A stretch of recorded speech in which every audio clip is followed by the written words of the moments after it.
राजस्थान की अंता विधानसभा सीट पर 11 नवंबर को होने वाले उपचुनाव को लेकर सियासी माहौल गरमाया हुआ है। यहां मुकाबला बीजेपी, कांग्रेस और निर्दलीय उम्मीदवारों के बीच कड़ा माना जा रहा है।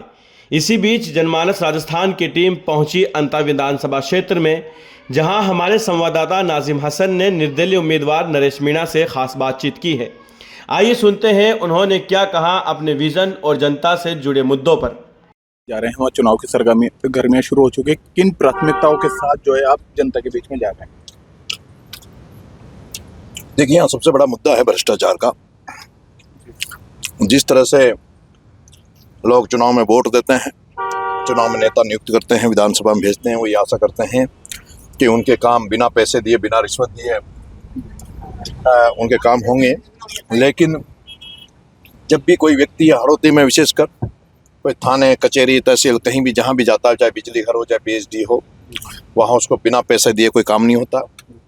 और जिन नेताओं से उम्मीद की जाती है कि वो नेता बनने के बाद भ्रष्टाचार पे नकेल कसेंगे, भ्रष्टाचार खत्म होंगे, तो यहाँ तो एक ऐसा व्यक्ति है जो यहाँ से 3 बार एमएलए बना, मंत्री बना, और जिसपे राजस्थान में भ्रष्टाचार के सबसे बड़े आरोप लगे, जिसे नेता ज़्यादातर भ्रष्ट हैं, लेकिन जिसे भ्रष्टाचारी नेताओं का भी सरदार माना गया है राजस्थान में, और उसके नारे लगते हैं हर जगह, वो व्यक्ति यहाँ से चुनाव लड़ रहा है। तो हम तो भ्रष्टाचार के खिलाफ, मेरा सबसे पहला मुद्दा भ्रष्टाचार के खिलाफ है।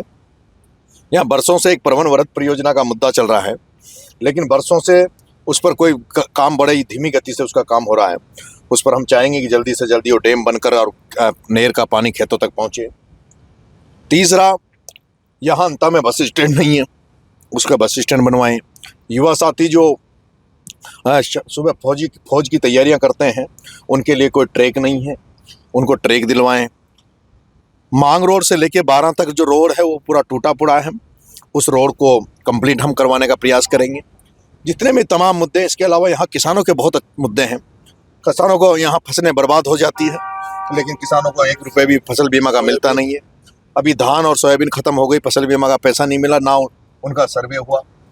इसी तरह से अभी खाद की जरूरत पड़ रही है किसानों को, लेकिन लाइनों में लगना पड़ रहा है। डीएपी का खाद का कट्टा 1800-2000 में मिल रहा है, मिल भी रहा है। उसके अलावा लाइन में लगकर पुलिस लाठियां मारती है खाद के लिए।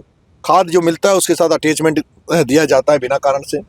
ऐसी तमाम जो समस्याएं किसान से लेकर आम मजदूर, गरीब की, उन तमाम मुद्दों पर हम चुनाव लड़ रहे हैं। मुझे विश्वास है, जिस तरह का माहौल यहाँ बना हुआ है, जैसे आप देखा होगा, आपने सड़कों पे आज मैंने कैंपेन चालू किया है, हजारों लोग मेरे साथ कैंपेन में साथ चल रहे हैं। ये सब लोग अपने मन से इस चुनाव में उतरे हैं, तो ऐसा लग रहा है कि ये चुनाव नरेश का नहीं, जनता का चुनाव है। जनता ही चुनाव लड़ रही है। क्या लगता है आपको, नियारा के बाद आप जो है अंत से चुनाव लड़ रहे हैं, कौन आपके सामने रहेगा टक्कर में? क्योंकि मुझे लगता है कि शायद जिस तरह का जन समूह उमड़ रहा है, जिस तरह का जनता आशीर्वाद दे रही है, जन समर्थन मिल रहा है, उससे ऐसा लगता है कि दोनों पार्टियों के जितने वोट आएंगे, अगर उन दोनों कैंडिडेटों के 40-40 हज़ार वोट आएंगे तो मेरे 80 हज़ार आएंगे। क्या लगता है, जिस तरीके से अभी आपने अपने भाषण में कहा था, मेरा जो चुनाव लड़ रहा हूँ मैं ओम बिरला के खिलाफ लड़ रहा हूँ, वसुंधरा के खिलाफ लड़ रहा हूँ? नहीं, मैंने ये नहीं कहा था कि मैं उनके खिलाफ लड़ रहा हूँ। मैंने कहा था कि जो लोगों ने राजनीति को व्यवसायीकरण कर दिया, जिन्होंने राजनीति को सेवा की जगह धंधा बना लिया पैसा कमाने का, वो तमाम लोग, जो कोई भी हो, उनके खिलाफ मेरी लड़ाई हमेशा जारी रहेगी। सड़क पे भी रहेगी, विधानसभा में पहुंचूंगा तो विधानसभा में उनके खिलाफ आवाज बुलंद करूंगा। मैंने जब बच्चों की लड़ाई लड़ी पिपलोदी के मामले में, तो मैंने जब पिपलोदी के मामले में जब बच्चों की लड़ाई लड़ी, तो बच्चों की लड़ाई लड़ते समय वहां पर मैंने कहा था कि भाई उनको न्याय दिया जाए, नहीं तो वसुंधरा जी का एरिया है, और उस बात से वसुंधरा जी ने मुझे जेल डाला। ओम बिरला से मेरी केवल यही दुश्मनी है कि वो प्रमोद जैन भाया के रिश्ते निभाते हैं। गठबंधन है दोनों का, कांग्रेस बीजेपी का। उनको लगता है कि जब नरेश मीणा भाया के खिलाफ है, तो उन्होंने मेरे को 8 महीने जेल में टोंक डाला। तो ये जो भी धन्ना सेठ हैं, जो व्यवसायीकरण की राजनीति करते हैं, जो कमर्शियल राजनीति करते हैं, आज हाड़ौती में ये हालात हो गए कि नेता जनता के हितों में काम नहीं करते, जबकि नेता प्रॉपर्टी डीलिंग का काम करते हैं, नेता ठेकेदारियां करते हैं, और आम जनता तरसते हैं। ठीक है, आखिरी सवाल मेरा आपसे ये है, आप अगर जीतकर विधानसभा पहुंचते हैं तो किस पार्टी को आपका समर्थन रहेगा? मैं इंडिपेंडेंट हूँ, इंडिपेंडेंट ही रहूँगा। अंता विधानसभा की सारी अपडेट्स के लिए बने रहिए जनमानस राजस्थान के साथ।